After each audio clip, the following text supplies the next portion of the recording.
صدري ويسر لي أمري واحلل عقدة من لساني يفقهوا قولي. أما بعد.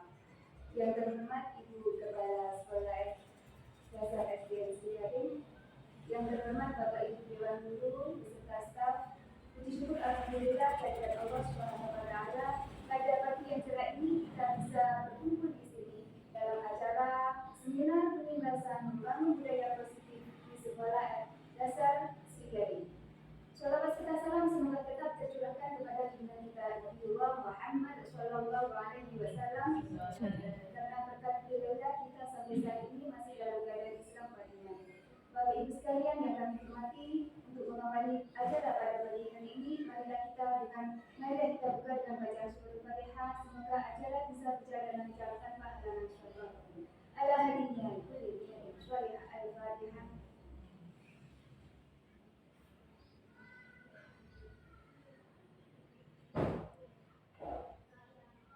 Terima kasih membaca surat Al-Fatihah. Menepati acara selanjutnya yakni menyanyikan lagu Indonesia Raya yang akan dipandu oleh Bapak Supoyo SPD. Kepada beliau kami disilakan.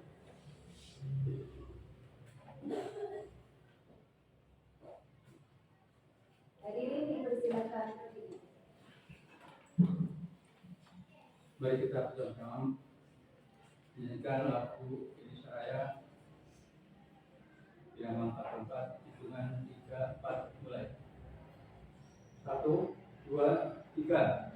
Indonesia, tanah airku, tanah tumpah darahku.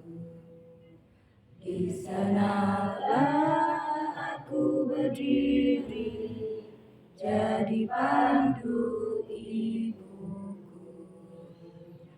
Indonesia, kebangsaanku, bangsa dan tanah airku. Marilah kita berseru, Indonesia bersatu. Hiduplah tanahku, hiduplah negeriku, bangsaku, rakyatku semuanya. Bangunlah jiwanya, bangunlah badannya untuk Indonesia Raya. Indonesia Raya, merdeka, merdeka, tanahku, negeriku yang ku cinta. Indonesia Raya, merdeka, merdeka, hiduplah Indonesia Raya. Indonesia Raya, merdeka, merdeka, tanahku, negeriku yang ku cinta. Indonesia Raya, merdeka, merdeka, hiduplah Indonesia Raya. Hadirin dipersilakan duduk kembali.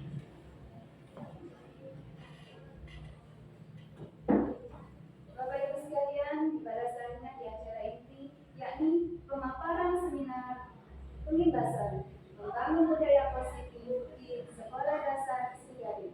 Pada yang bertugas kami persilakan. Assalamualaikum warahmatullahi wabarakatuh. Waalaikumsalam warahmatullahi wabarakatuh. Bismillah, alhamdulillah, la haula wala quwwata illa billah. Bapak Ibu guru SDN Sriadin yang saya hormati, alhamdulillah pagi ini kita dapat berkumpul di sini untuk melaksanakan diskusi bersama, mendengarkan paparan hasil dari ilmu yang saya dapat dari pendidikan calon guru muda. Pada kali ini saya sampai pada modul 1.4 budaya positif dengan judul membangun budaya positif di sekolah. Bapak Ibu, saya berharap nanti setelah mengikuti kegiatan pembahasan ini, dengan mampu menerapkan ilmu yang kita dapat di kelas. Ya. Untuk selanjutnya adalah penyebaran pemahaman dan penerapan pengalaman budaya positif.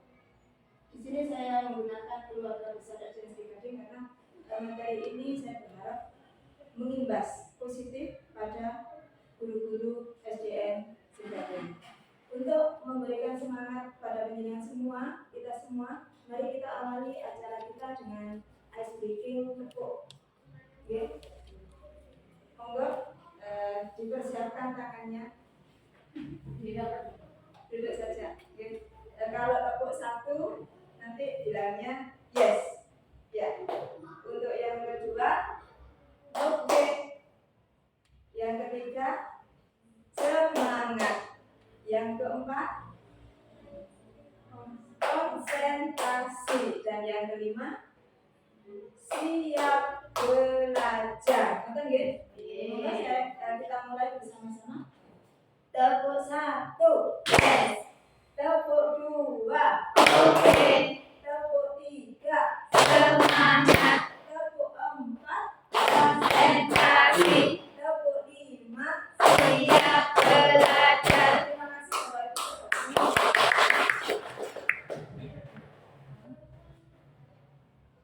Oke, ini awalan kita membuat sama-sama menata niat untuk mencari ilmu agar nanti dapat kita imbaskan ke anak didik kita.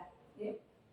Tenangkan hati, pikiran, singkirkan sejenak semua beban agar lebih fokus untuk belajar.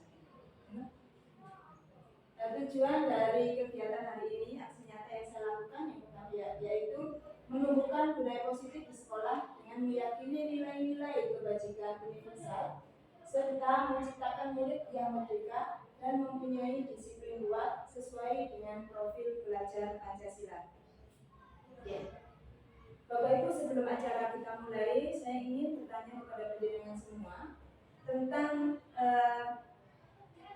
pertanyaan berikut yang sudah melekat di hati kita. Tolong dijawab dengan jujur. Apakah Anda setuju? Apakah Anda setuju? Jadi jawabannya cuma 2, setuju atau tidak setuju. Oke.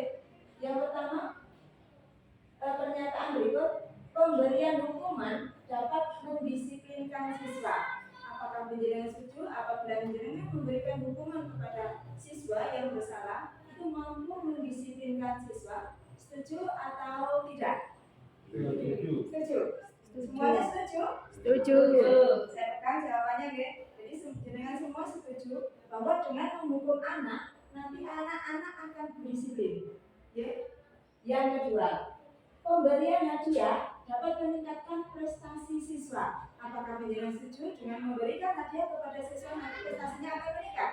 Setuju. Oke, saya tekan. Setuju. Yang ketiga, guru harus memberikan solusi terhadap setiap masalah siswa. Apakah penjenengan juga setuju? Setuju. Setuju juga, ya? 3 kali setuju. Dan yang terakhir, guru berperan sebagai teman bagi siswa. Setuju tak? Setuju. 1, 2, 3, 4 semua pernyataan penjenengan setujui. Apakah itu jawaban Anda nanti, jawaban penjenengan semua nanti benar atau salah? Mari kita belajar bersama-sama.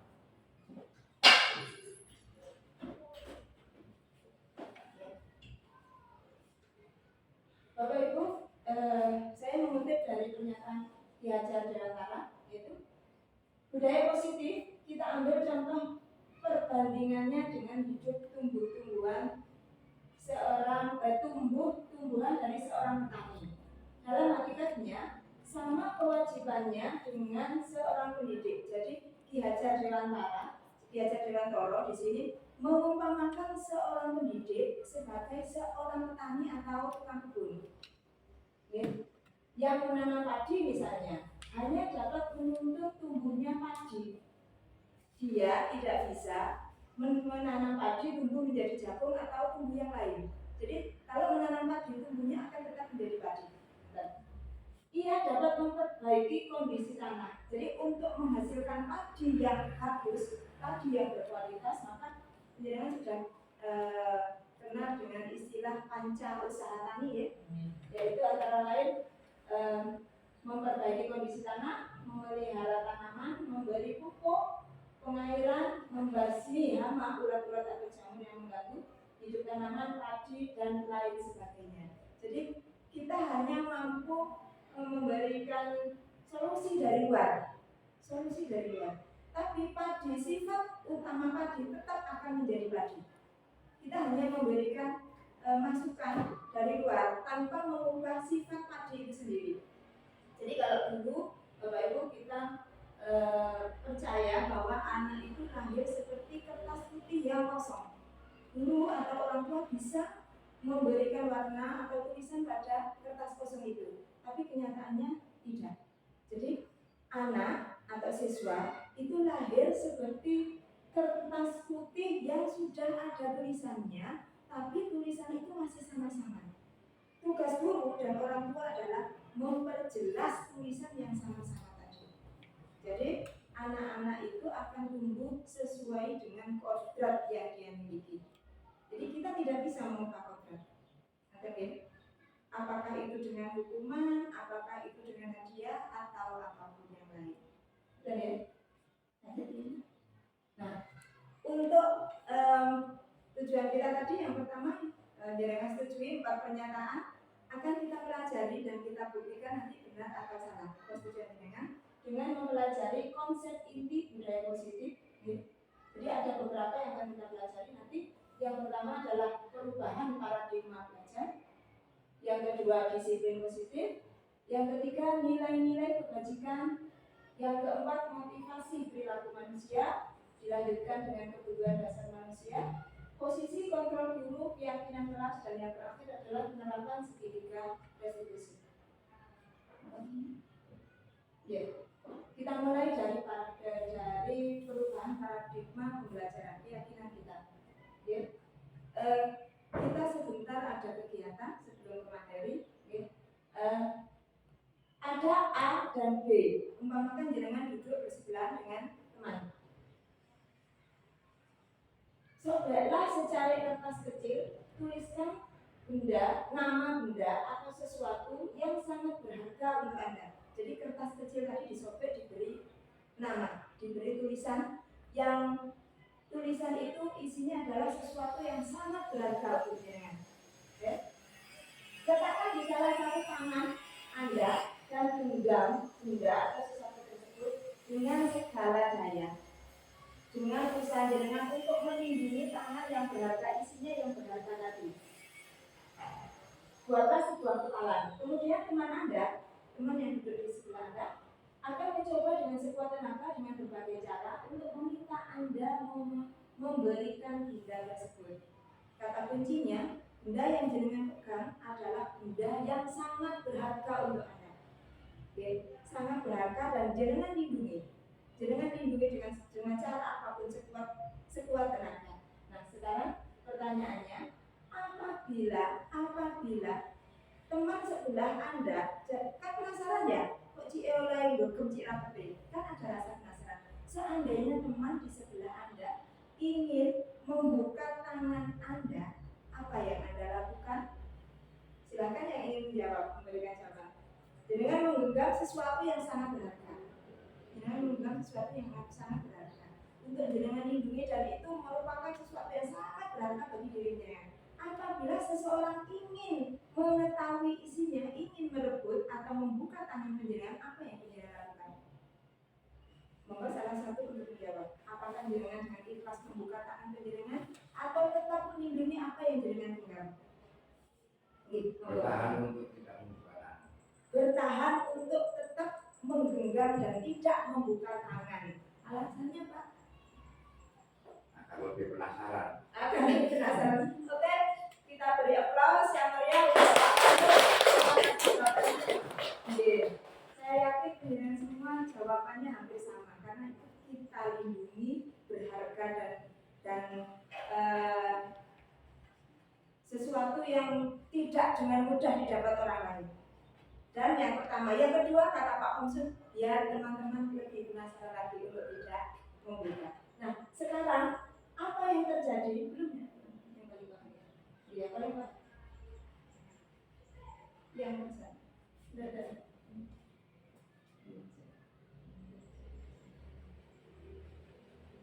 Nah, oke. Sekarang siapa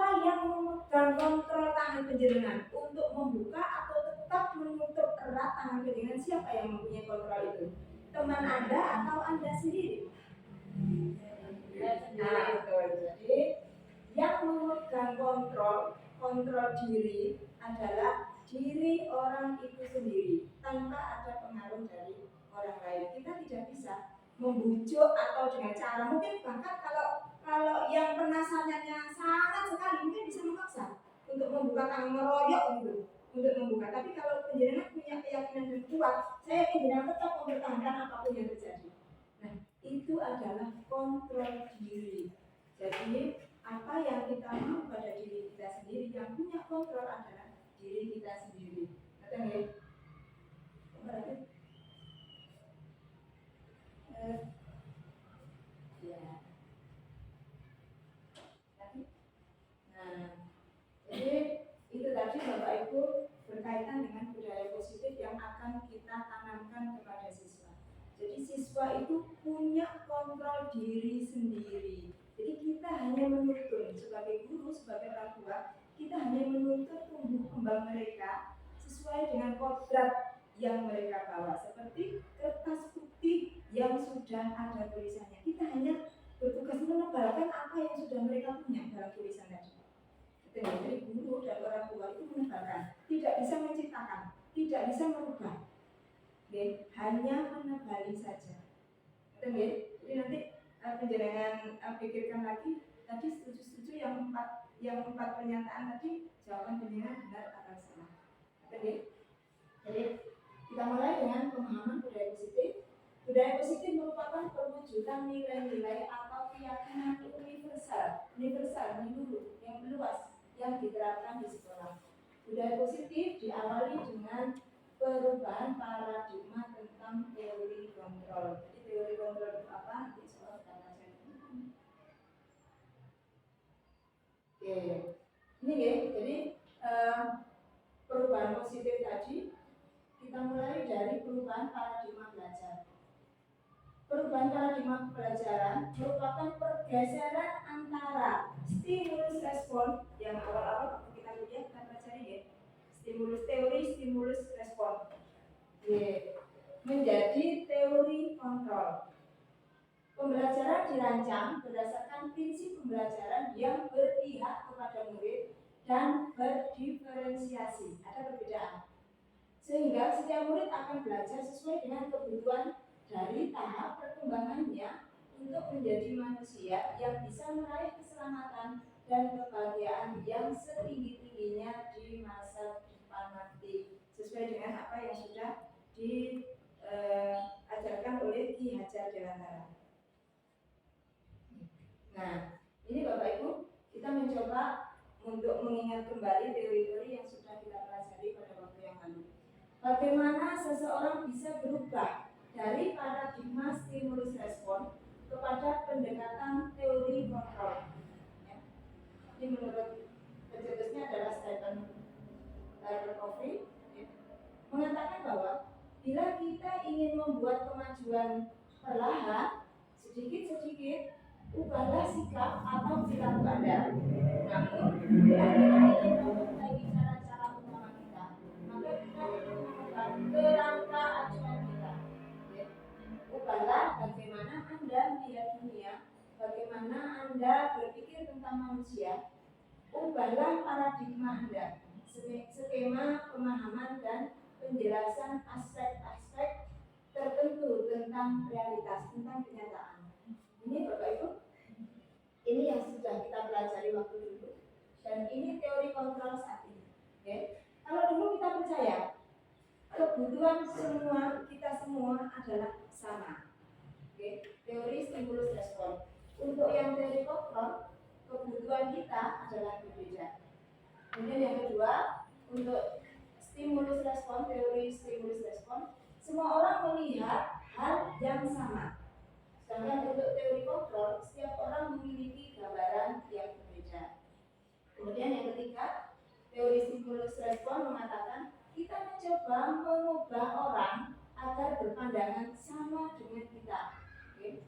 Untuk teori kontrol, kita berusaha memahami pandangan orang lain tentang dunia. Jadi kita yang mengalah untuk paham terhadap mereka. Kita tidak bisa memaksa pemahaman kita untuk dipahami mereka. Kemudian yang keempat, perilaku buruk dilihat sebagai suatu kesalahan. Jadi apapun yang buruk itu salah. Tapi untuk teori kontrol tidak. Semua perilaku itu memiliki tujuan, meskipun itu buruk dan salah. Jadi anak melakukan sesuatu pasti mereka punya alasan tersendiri mengapa mereka melakukan. Jadi, kemudian yang kelima, orang lain bisa mengontrol saya. Untuk teori kontrol, hanya Anda yang bisa mengontrol diri Anda, tidak untuk orang lain, meskipun itu dengan paksaan, seperti genggaman tangan yang dengan anggap sangat berharga tadi. Kemudian untuk teori stimulus respon yang lain, saya bisa mengontrol orang lain. Pemaksaan ada pada saat bujukan gagal. Jadi kalau dengan membujuk itu gagal bisa memaksa. Tapi untuk teori kontrol, kolaborasi, kerjasama dan konsensus menciptakan pilihan-pilihan baru. Kalau Anda gagal di satu hal, sebenarnya tidak harus memaksa, tapi memilih hal yang baru. Dan yang terakhir, model berpikir menang kalah. Kalau ada yang menang, pasti ada yang kalah. Beda dengan teori kontrol, tidak ada menang kalah, tapi dua-duanya menang. Jadi tidak ada salah benar. Kita mencari kesalahan untuk mencari benarnya di mana. Nah, kita masuk ke materi yang kedua, yaitu disiplin. Ya. Tadi pernyataan yang tidak setujui adalah kita memberikan hukuman. Kita memberikan hukuman itu bisa mendisiplinkan siswa. Apakah itu nanti terbukti pada teori yang akan kita pelajari? Ya. Kita awali dengan makna disiplin dulu. Kata disiplin berasal dari bahasa Latin disciplina, yang artinya belajar. Makna asal dari kata ini berkonotasi dengan disiplin diri dari murid-murid Sokrates dan Plato. Disiplin diri membuat orang menggali potensinya menuju sebuah tujuan, apa yang dia hargai. Namun, dalam budaya kita, makna kata disiplin telah berubah menjadi sesuatu yang dilakukan seseorang pada orang lain untuk mendapatkan kepatuhan. Jadi orang dikatakan disiplin kalau dia patuh. Okay. Kecenderungan umum adalah menghubungkan kata disiplin dengan ketidaknyamanan, bukan dengan apa yang dihargai atau pencapaian suatu tujuan mulia. Jadi dia kalau disiplin itu berarti patuh. Nah, untuk mencapai patuh pasti ada ketidaknyamanan, ada yang bertentangan dalam diri. Nah, berikutnya kita masuk di apa itu disiplin positif. Ya. Disiplin positif adalah pendekatan untuk mendidik murid yang bertujuan membentuk kontrol diri dan meningkatkan kepercayaan diri sehingga mereka bisa berperilaku dengan berpedoman kepada nilai-nilai kebajikan universal, yaitu sifat positif manusia merupakan tujuan mulia yang ingin dicapai oleh setiap individu, terlepas dari suku, bangsa, bahasa, agama maupun latar belakangnya. Nah, kemudian kita lanjutkan ke materi yang berikutnya, Bapak Ibu. Ini kita hubungkan dengan teori Ki Hajar Dewantara. Ya. Merdeka itu artinya tidak hanya terlepas dari perintah, akan tetapi juga cakap membuat perintah diri sendiri. Kita hubungkan dengan disiplin tadi. Disiplin tadi adalah orang yang patuh terhadap orang lain atau sesuatu yang lain yang dianggap patuh itu merdeka. Tapi beda dengan Ki Hajar Dewantara. Merdeka artinya tidak hanya terlepas dari perintah, akan tetapi juga mampu membuat perintah untuk dirinya sendiri, mampu mengontrol diri. Itu menurut Ki Hajar Dewantara. Oke, lalu kita lanjutkan dengan nilai-nilai kebajikan.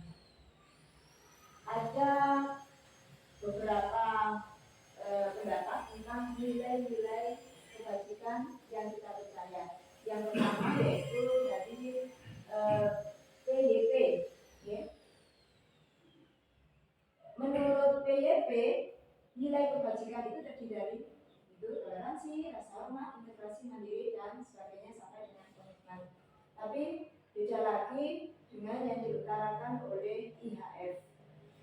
Menurut IHF, nilai-nilai kebajikan itu adalah cinta Tuhan dan segenap ciptaannya, kemandirian dan tanggung jawab, kejujuran atau amanah, diplomatis, hormat, santun, dermawan, suka menolong, dan gotong royong, percaya diri, kreatif, bekerja keras, kepemimpinan dan keadilan, baik dan rendah hati, toleransi serta kedamaian dan kesatuan.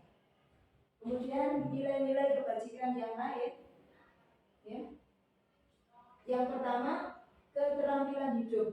Itu nilai-nilai kebajikannya adalah dapat dipercaya, lurus hati, pendengar yang aktif, tidak merendahkan orang lain, dan memberikan yang terbaik dari diri.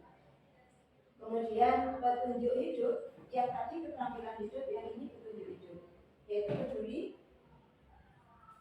Kemudian bekerja sama, dan seterusnya sampai dengan tanggung jawab.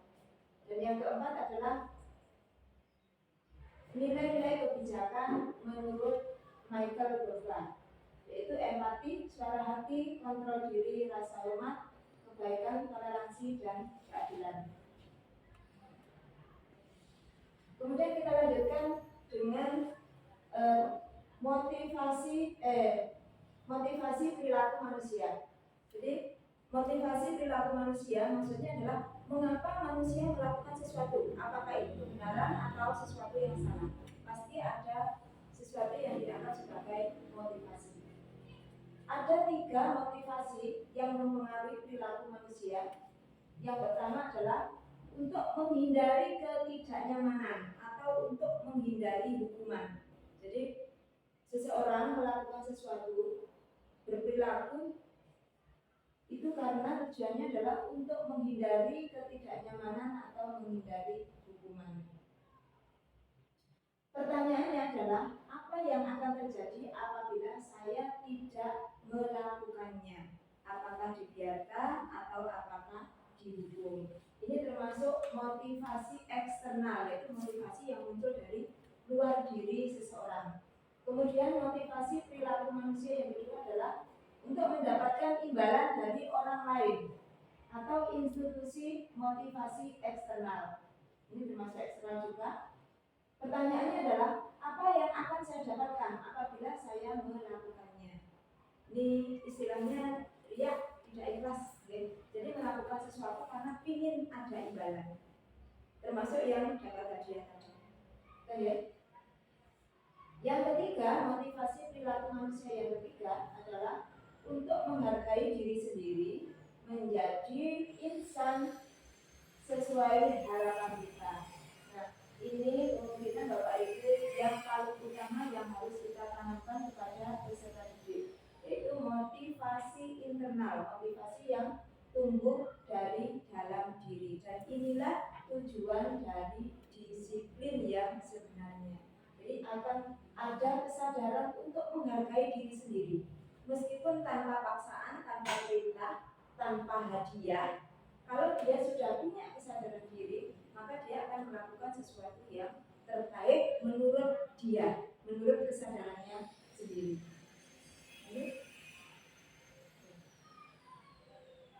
Kemudian kita lanjutkan ke 5 dasar kebutuhan manusia.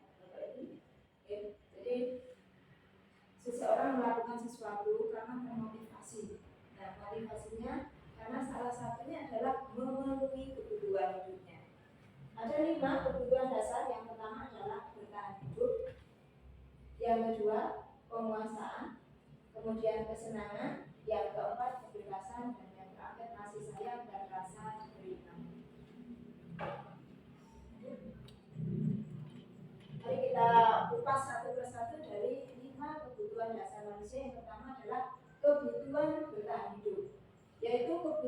bersifat fisiologis untuk bertahan hidup, misalnya kesehatan, rumah, dan makanan. Kebutuhan biologis sebagai bagian dari proses reproduksi, termasuk kebutuhan untuk tetap bertahan hidup.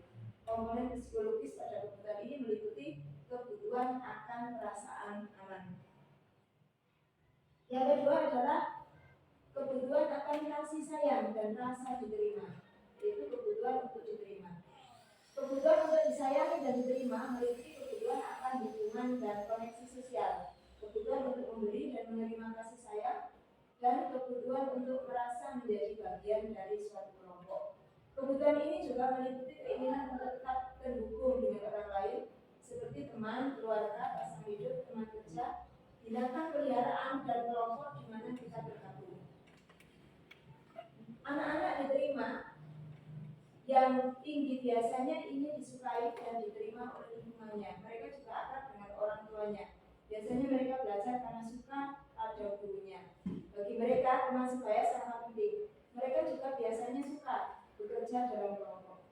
Ini dalam kegiatan sehari-hari Bapak Ibu bisa saya contohkan apabila penjenengan hanya mengedepankan salah satu dari teman-teman siswa atau salah satu dari siswa yang jenengan anggap menonjol atau yang jenengan anggap paling, maka yang tidak menjenengan kedepankan mereka akan iri, merasa tidak diterima dan tidak dihargai.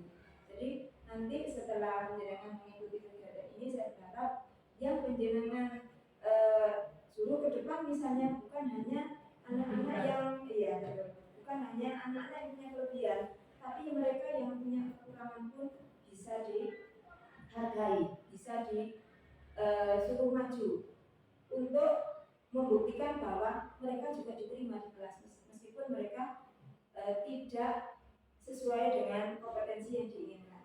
Tapi dengan alasan yakinlah bahwa seorang guru yakin bahwa siswanya punya kompetensi lain selain yang dipelajari saat ini. Oke. Yang ketiga, kebutuhan dasar manusia yang ketiga adalah penguasaan. Itu kebutuhan pengakuan atas kemampuan. Ini masih berhubungan dengan yang kedua tadi, diakui keberadaannya. Kebutuhan ini berhubungan dengan kekuatan untuk mencapai sesuatu, menjadi kompeten, menjadi terampil, diakui atas prestasi dan keterampilan kita, didengarkan dan memiliki rasa harga diri. Kebutuhan ini meliputi keinginan untuk dianggap berharga, bisa membuat perbedaan, bisa membuat pencapaian, kompeten, diakui, dihormati. Ini meliputi self-esteem, dan keinginan untuk meninggalkan pengaruh. Anak-anak yang memiliki kebutuhan dasar akan penguasaan yang tinggi biasanya selalu ingin menjadi pemimpin. Mereka juga suka mengamati sebelum mencoba hal baru dan merasa kecewa bila melakukan kesalahan. Mereka juga biasanya rapi dan sistematis dan selalu ingin mencapai yang terbaik. Nah, untuk yang ini Bapak Ibu benar-benar harus berhati-hati karena anak-anak kita itu rawan kecelakaan psikologi.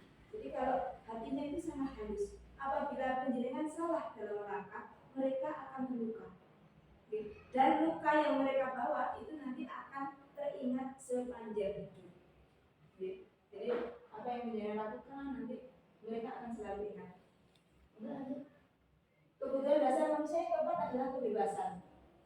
Itu kebutuhan untuk bebas, akan kemandirian, otonomi, memiliki pilihan dan mampu mengendalikan arah hidup seseorang. Anak-anak dengan kebutuhan kebebasan yang tinggi menginginkan pilihan mereka perlu banyak bergerak, suka mencoba-coba, tidak terlalu terpengaruh orang lain dan senang mencoba hal baru dan menarik.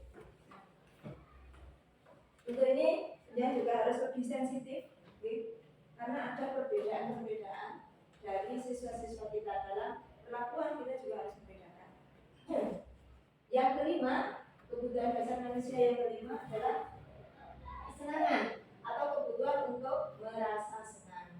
Kebutuhan akan kesenangan adalah kebutuhan untuk mencari kesenangan bermain dan tertawa. Bayangkan hidup tanpa kenikmatan apapun, betapa menyedihkan. Saya menghubungkan kebutuhan anak akan kesenangan dengan belajar.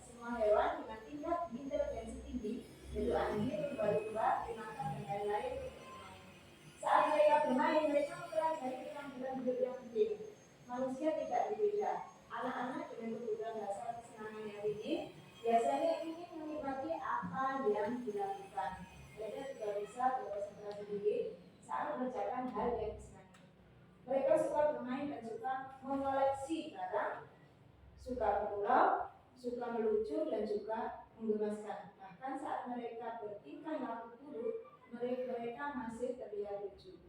Mungkin ini tidak lebih paham. Ya. Oke. Nah, untuk memenuhi lima kebutuhan manusia yang ada pada siswa kita, Bapak Ibu, kita perlu mempelajari posisi kontrol guru. Kita letakkan di mana kita dalam menghadapi siswa untuk memenuhi 5 kebutuhan dasar yang mereka inginkan untuk terpenuhi. Oke? Ada 5. Yang pertama adalah penghukum. Jadi menurut penjenengan penghukum itu mampu mendisiplinkan siswa. Apakah nanti terbukti? Kemudian sebagai manajer, pemantau, teman, dan pembuat orang lain merasa bersalah. Nah, mari kita kupas satu persatu apa yang dimaksud dengan posisi kontrol yang seharusnya kita tempati. Kita letakkan di mana diri kita. Nah, ini posisi kontrol kita, Bapak Ibu. Yang pertama adalah penghukum. Dengan ciri-ciri menghadik, membujuk, menunjuk-nunjuk, menyakiti, dan menghina. Ini semuanya menyakitkan untuk siswa. Yang jelas. Menyindir. 4 kata itu kayaknya semuanya menyakitkan siswa. Misalnya siswa kalau melakukan kesalahan, dengan melakukan 4 ini mereka akan bisa sakit, akan terluka. Kemudian dan sampai dengan yang bawah itu apa dampaknya, apa hasilnya, dengan bisa baca kata-kata yang bisa sebagai contoh adalah kalau kamu tidak melakukannya, awas ya, dengan tanda seru. Kalau kamu tidak melakukannya, awas ya. Itu contoh kata yang biasa digunakan oleh guru yang berposisi sebagai penghukum, menghukum siswa. Apakah siswa nanti jelas dengan apa yang dia lakukan, kesalahan yang dia lakukan? Dan hasilnya, siswa akan memberontak, menyalahkan orang lain dan berbohong untuk melindungi dirinya dari kata-kata yang diucapkan oleh sang penghukum, gurunya atau orang tuanya. Okay? Kaitannya dengan dunia yang berkualitas, murid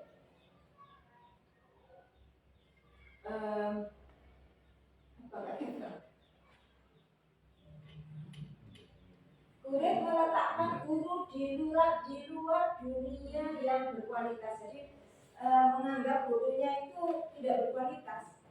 Gitu. Itu posisi murid, anggapan murid. Okay? Kemudian murid akan berkata, biarkan saja, gitu ya. Nanti juga marah-marah lagi, karena kok saking seringnya guru marah, sehingga dia terus karena menjadi penggawa yang goreng-goreng, dia terus ngering-ngering. Nah, dampaknya pada murid Bapak Ibu, dia akan mengulangi kesalahannya lagi dan lagi, karena dia menganggap guru ini adalah orang yang tidak berkualitas, semuanya ngering-ngering. Itu posisi apabila kita meletakkan diri kita pada posisi penghukum. Jadi tadi penghukum itu bisa atau mampu membuat siswa disiplin atau tidak. Jawabannya sudah jelas ya untuk yang sekarang. Nah sekarang yang kedua, bagaimana apabila guru itu sebagai pembuat merasa bersalah?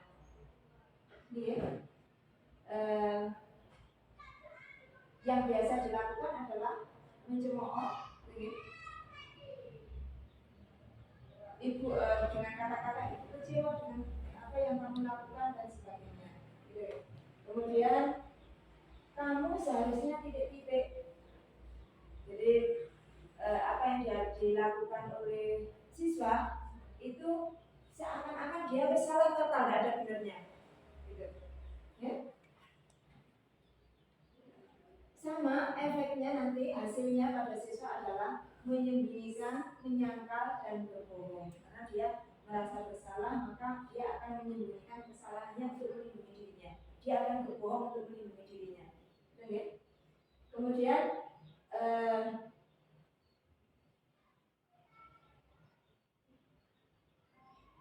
murid melakukan kalau dengan kaitannya dengan dunia berkualitas, murid meletakkan guru di dalam dunia berkualitas. Kalau yang tadi tidak, yang kata yang diucapkan oleh murid biasanya adalah maafkan saya, karena dia merasa sangat bersalah.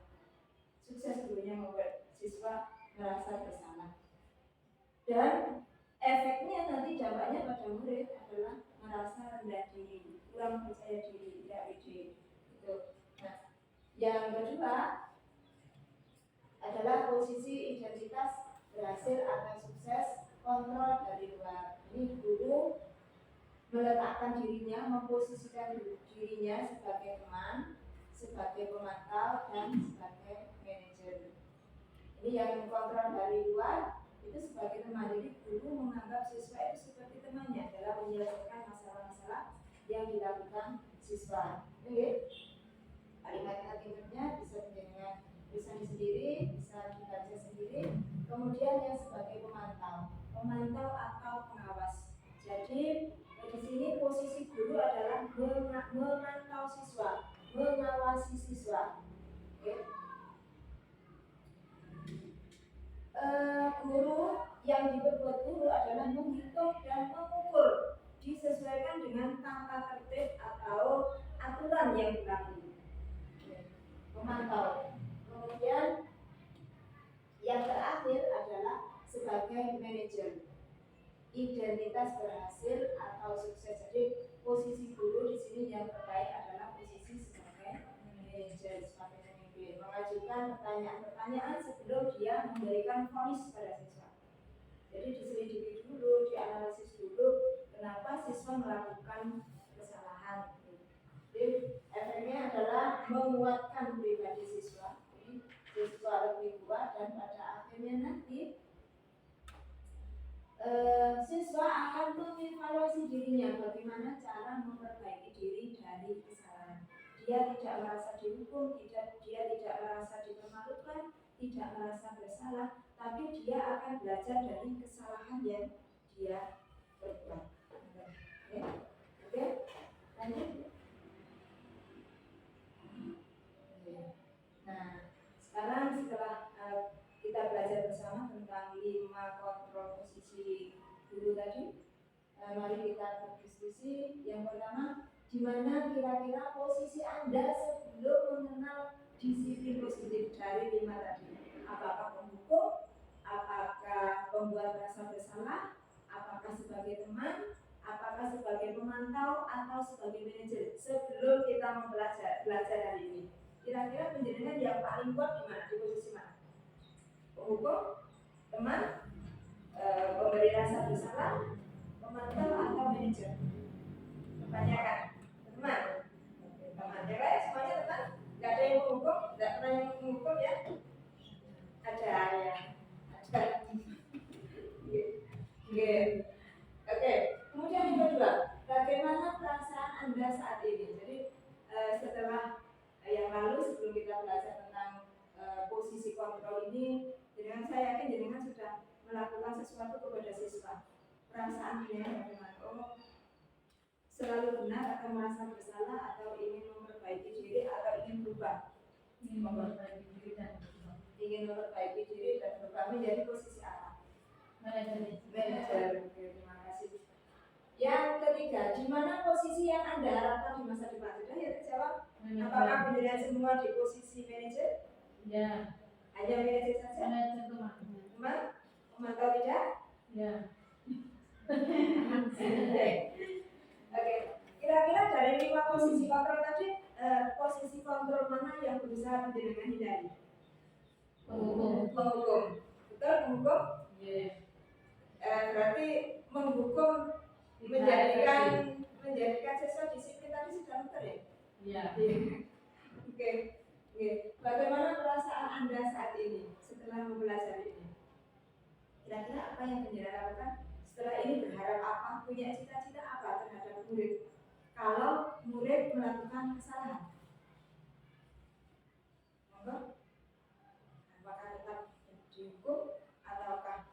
berusaha membuat murid merasa bersalah, atau kita hanya berlaku seperti teman saja dengan siswa, atau kita posisikan diri sebagai pemantau, atau bahkan sebagai manajer, sebagai seorang pemimpin yang berusaha mengubah kesalahan siswa menjadi sesuatu pembelajaran untuk mampu dia jadikan pelajaran bagaimana yang benar. Yang mana Bapak Ibu? Bagaimana perasaannya? Manajer. Oke, terima kasih Bapak Ibu. Saya berharap dengan semua juga begitu. Setelah ini memperlakukan siswa sebaik mungkin agar mereka mampu mengembangkan, tumbuh dan berkembang sesuai dengan program yang mereka punya.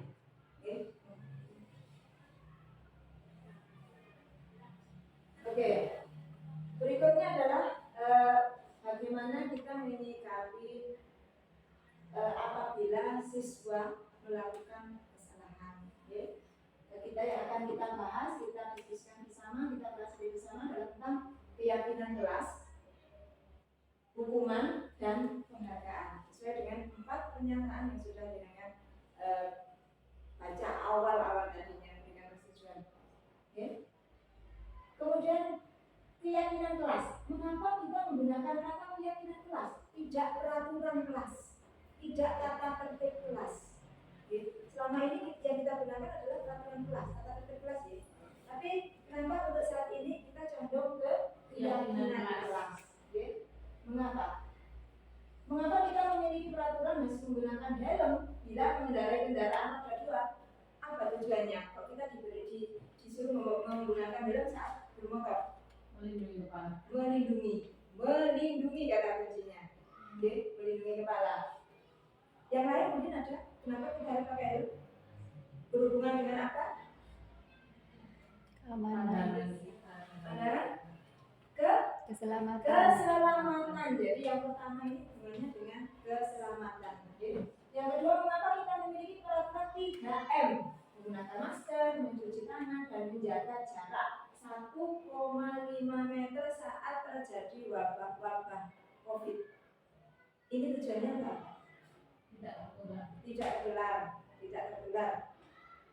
Terus kalimat diskusi menjaga kesehatan, hubungannya dengan kesehatan ya. Yang pertama tadi tentang keamanan, yang kedua tentang kesehatan, yang ketiga mengapa kita memiliki peraturan harus datang tepat waktu pada saat mengikuti pelatihan.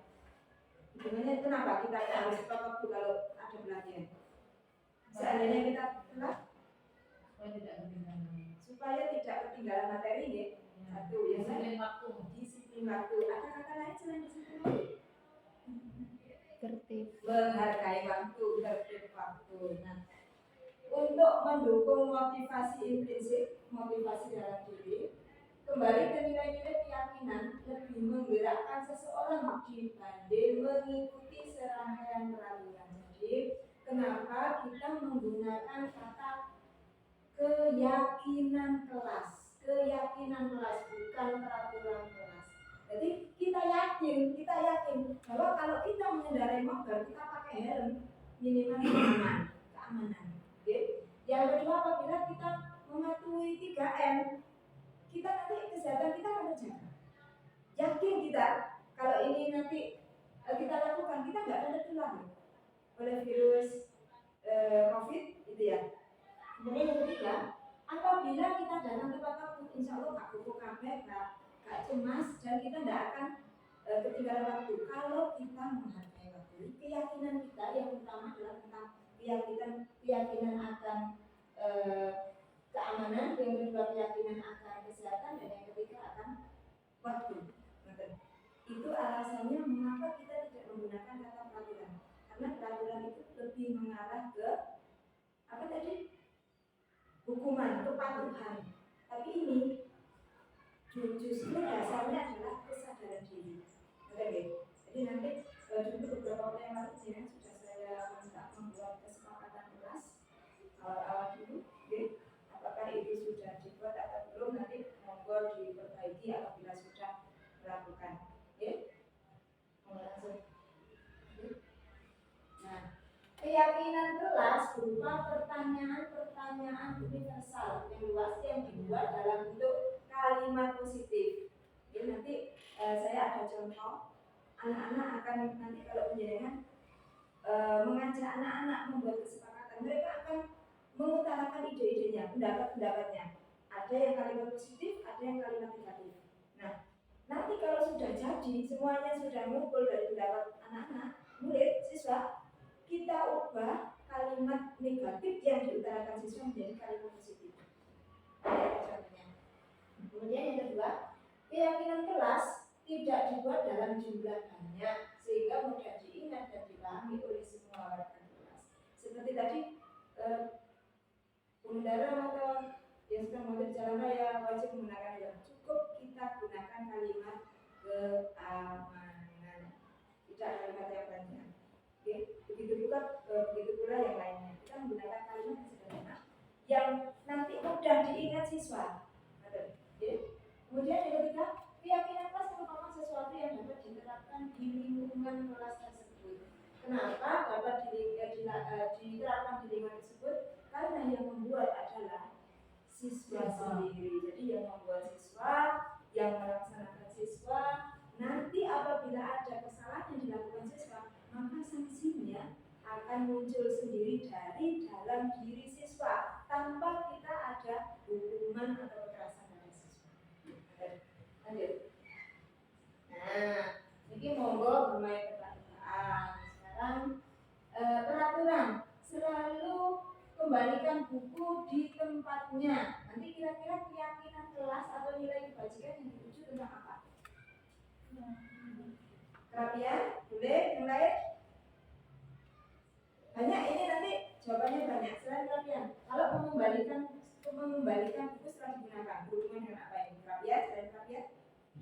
Disiplin. Yang lain? Kerapian, disiplin, yang lain? Tanggung jawab. Tanggung jawab. Yang lain mungkin? Disiplin, kerapian, tanggung jawab. Jadi anak-anak setelah menggunakan sesuatu dikembalikan di tempatnya. Yang lain?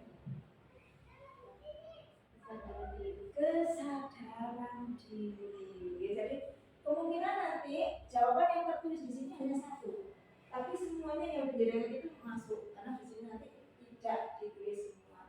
Oke. Kemudian yang kedua, dilarang mengganggu orang lain. Kira-kira berhubungan dengan apa? Kalau kita jadikan keyakinan kelas, kalimatnya bagaimana? Dilarang, itu kalimatnya negatif. Dilarang, tidak boleh itu negatif. Mengganggu orang lain. Kira-kira kalimat positifnya bagaimana atau keyakinan kelasnya bagaimana? Tidak boleh mengganggu. Berarti harus bagaimana kalau tidak boleh mengganggu? Menghormati orang orang lain, lain. menghargai orang lain, terus menghormati orang lain, terus menyayangi orang lain. Banyak kalimat positif yang bisa kita munculkan dalam keyakinan kelas tanpa menggunakan kalimat negatif. Jadi anak-anak nanti lebih nyaman gitu menggunakan kata-kata itu, menggunakan kalimat itu, membaca kalimat itu tanpa ada unsur negatif. Kemudian yang ketiga, hadir di sekolah 15 menit sebelum pembelajaran dimulai. Kira-kira apa? Kesepakatan disiplin masuk kelas boleh, disiplin waktu boleh, apalagi tadi menghargai waktu boleh. Dilarang melakukan kekerasan. Ini kalimat negatif juga. Ya, stop bullying. Kira-kira kalau kita tidak menggunakan kalimat itu, kalimat yang termasuk keyakinan kelas yang nyaman di telinga anak-anak. Saling menyayangi. Saling menghormati, tidak menyakiti berarti. Oke. Berarti nanti kalau menjadi membuat kesepakatan kelas aman saja. Jadi kata-kata yang digunakan jangan negatif dan menimbulkan ketidaknyamanan siswa. Jadi kita menggunakan kalimat-kalimat yang enak, yang nyaman dirasakan siswa dan mudah diingat. Kemudian bergantian atau menunggu giliran. Kira-kira apa? Budaya antri boleh, yang lain masih berhubungan dengan disiplin, yang lain. Kayaknya jawab begitu. Antri. Ya, antri berarti tertib. Yang lain menghargai orang lain. Oke. Jadi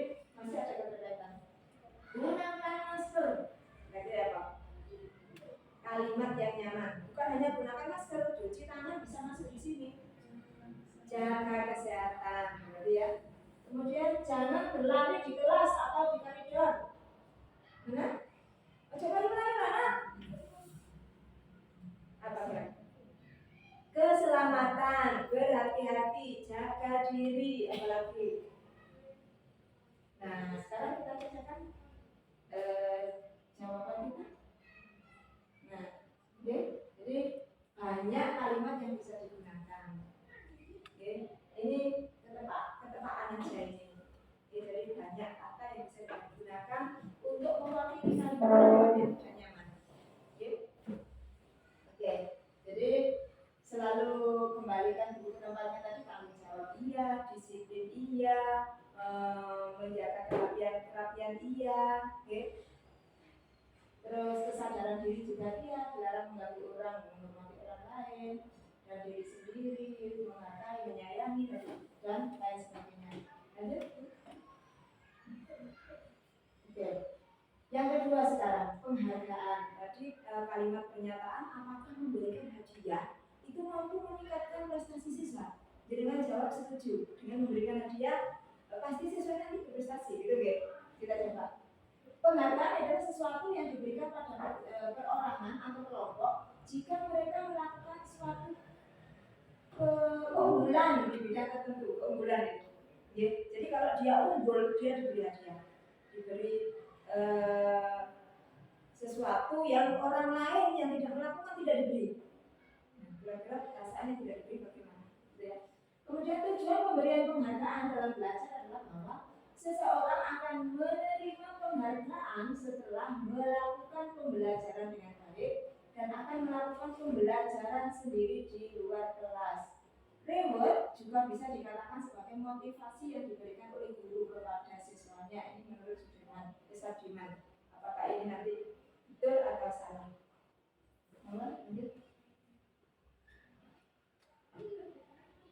Nah, kita coba Bapak Ibu melihat video tentang ini dulu ya, tadi kelihatan. Oke, ini dulu sudah dihukum oleh penghargaan. Kita lanjutkan ini.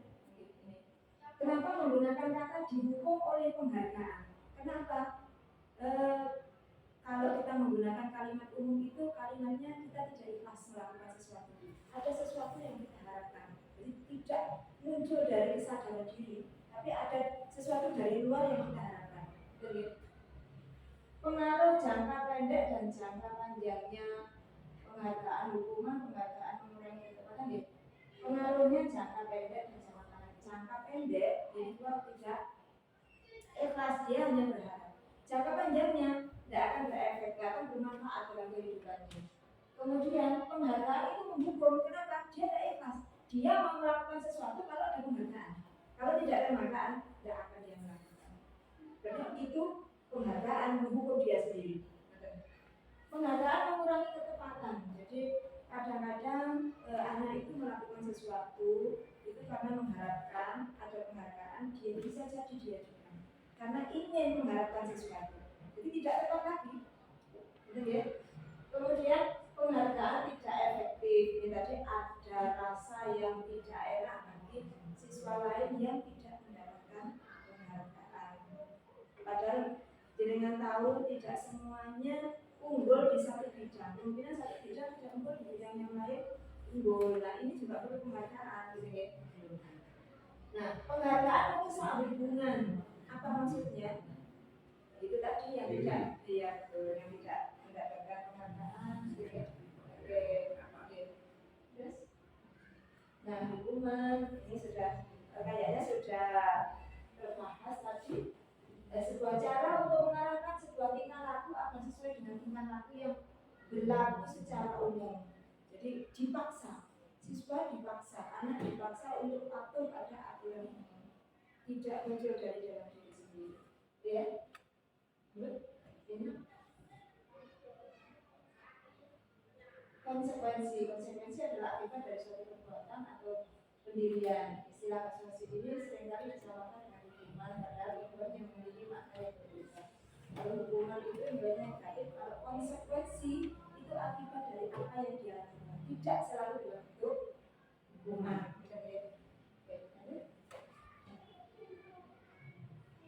Nah ini Bapak Ibu, ini termasuk yang mana? Apakah jenengan pernah melakukan ini atau tidak? Yang pertama, apabila siswa melakukan kesalahan, siswa diminta mencatat 100 kali di dalam buku kalimat. Saya tidak akan terlambat lagi karena terlambat sekolah. Jadi siswa terlambat sekolah dengan terus mencatat kalimat saya tidak akan terlambat lagi sebanyak 100 kali. Nah, ini termasuk apa? Hukuman atau bukan? Hukuman. Lari mengelilingi lapangan basket 2 kali karena terlambat hadir di sekolah. Hukuman. Tapi kalau lari mengelilingi lapangan basket pada waktu jam olahraga, itu termasuk apa? Konsekuensi atau hukuman? Konsekuensi, karena pelajaran olahraga. Ya. Kemudian menggantikan kertas tugas teman yang telah dicoret-coret, hukuman atau konsekuensi? Konsekuensi ya, bukan hukuman ya, karena dia sudah mencoret temannya. Membersihkan tumpahan air di meja tulis karena tersenggol pada saat belajar. Konsekuensi atau hukuman? Membersihkan meja yang basah karena dia menumpahkan air di meja itu. Konsekuensi. Murid dilarang mengenakan sepatu seharian di sekolah karena tidak mengenakan sepatu hitam. Jadi ada siswa misalnya peraturan kita, tata tertib kita menggunakan sepatu hitam, siswa tidak menggunakan sepatu hitam, sepatu merah misalnya. Siswa disuruh lepas sepatunya dan tidak menggunakan sepatu 1 hari. Itu termasuk hukuman atau konsekuensi? Konsekuensi atau hukuman? Konsekuensi. Oke, kita lihat aja nanti. Yang terakhir, lari mengelilingi lapangan basket 2 kali. Oh, ini nanti sudah saya sebutkan ini karena terlambat 10 menit untuk pelajaran PJOK. Ini hukuman apa konsekuensi? Coba lanjutnya. Nah, ini dia mana yang konsekuensi, mana yang hukuman. Hukuman, ya. Oke. Jadi dengan bisa mengamati mana yang termasuk konsekuensi, mana yang termasuk menghukum. Itu ya. Oke. Lanjut.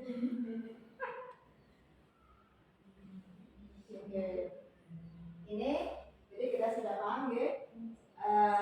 Sesuatu yang menyakitkan itu hukuman. Sesuatu yang harus terjadi itu konsekuensi. Seperti tumpah di pohon membersihkan meja, ya harus dibersihkan. Tanggung jawabnya apa? Menumpahkan itu ya.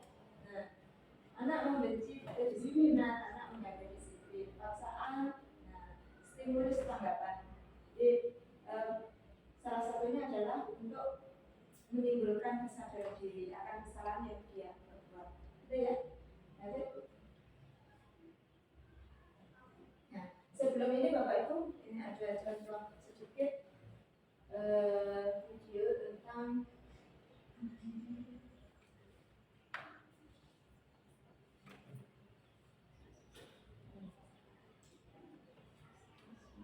kesepakatan kelas.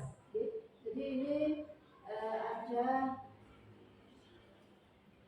contoh kesepakatan kelas yang beberapa waktu sudah saya tunjukkan.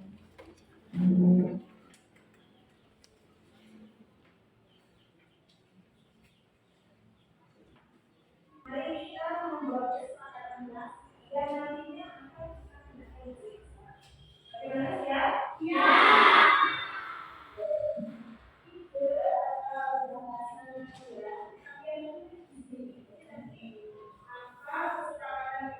Yang harus kita pakai selama 1 tahun ini. Satu kesepakatan kelas.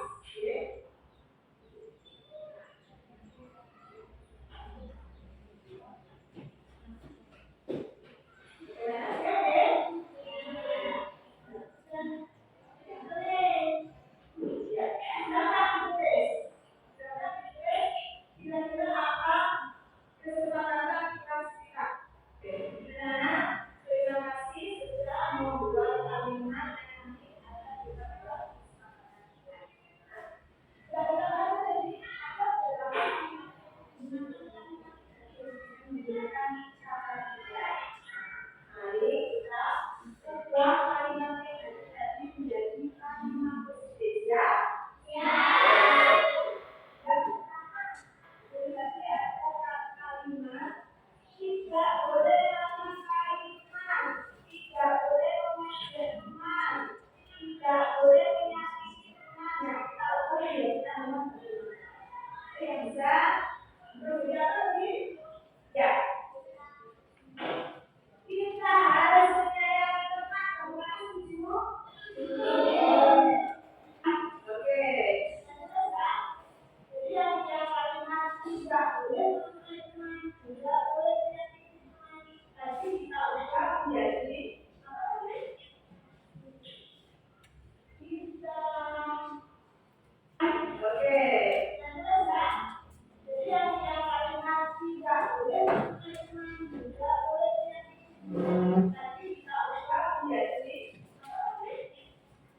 salah satu contoh untuk membuat kesepakatan kelas.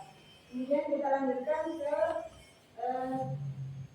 restitusi, yaitu salah satu cara untuk memberikan solusi pada masalah-masalah yang dilakukan siswa.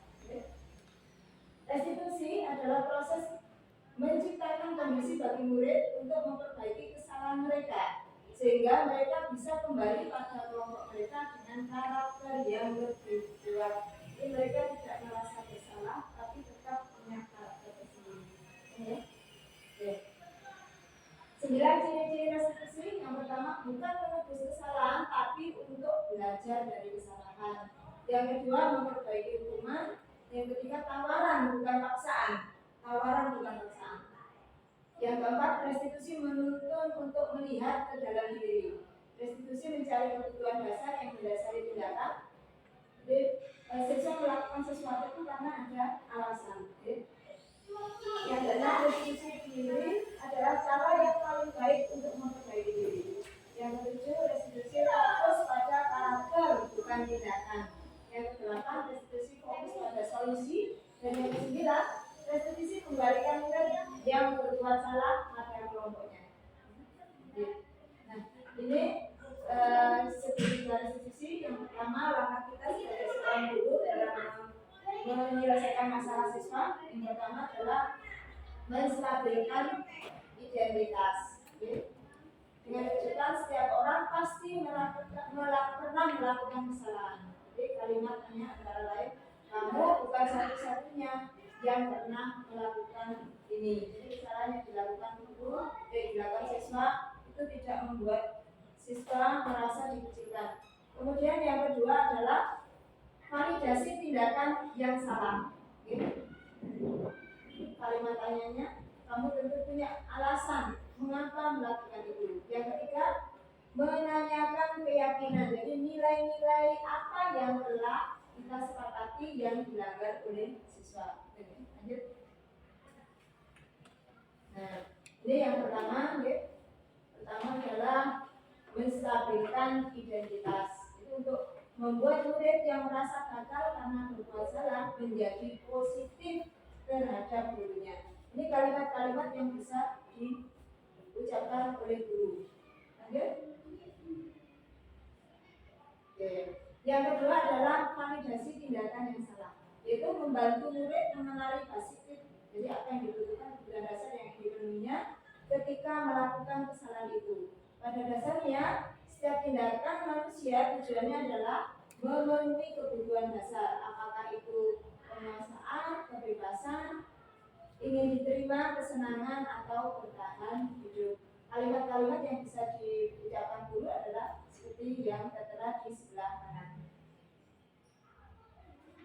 Berikutnya adalah menanyakan keyakinan. Jadi murid melihat kesalahannya dihubungkan dengan nilai-nilai kebajikan yang diyakininya, mendasari manusia berinteraksi dengan orang lain. Guru bisa mengucapkan kalimat-kalimat berikut. Apa nilai yang dipercaya di kelas dan sebagainya. Oke. Berikutnya adalah contoh tindakan yang dilakukan saat siswa melakukan kesalahan.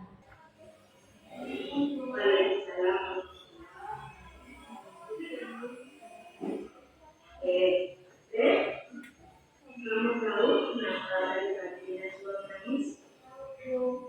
Kenapa Najwa menangis? Apa benar tadi April mendorong Najwa kemudian Najwa bersedih?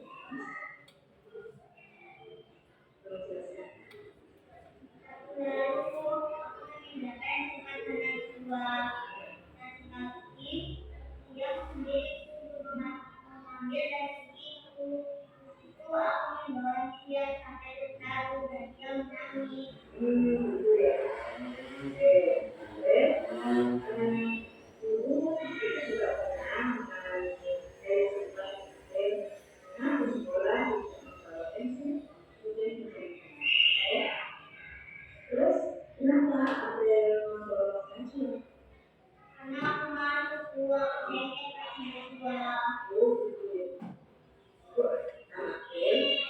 Tapi teman-teman tahu ya, Najwa meminta pensi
karena itu sudah menjadi beli dan jual. Selain itu apa aja yang harus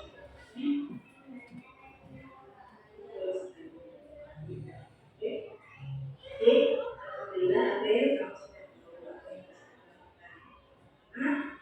yang harus dikembalikan dan mengucapkan terima kasih. Itu ya. Oke, ada. Jadi itu saja. Ini boleh kembali.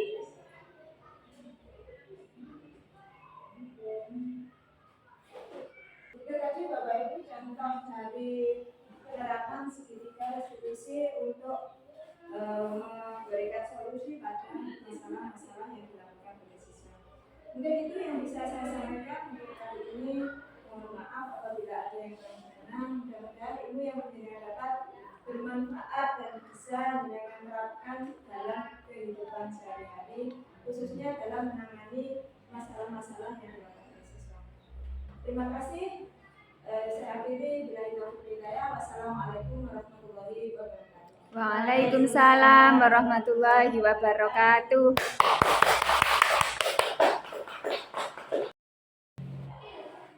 Bapak Ibu sekalian, kegiatan tadi pemaparan seminar pengemasan membangun budaya positif di sekolah, utamanya di sekolah kita SDN Srigade. Semoga apa yang kita dapat dari seminar tadi membawa manfaat untuk sekolah Srigade ke depan. Amin Allahumma amin. Di sini saya sebagai pemandu acara, apabila ada salah kata, mohon maaf yang seikhlas-ikhlasnya. Kita akhiri acara pada pagi hari ini dengan bacaan penggala. Semoga kita semua mendapat ilmu yang bermanfaat. Alhamdulillahirabbil alamin. Ihdinas siratal mustaqim. Wassalamualaikum warahmatullahi wabarakatuh. Waalaikumsalam warahmatullahi wabarakatuh.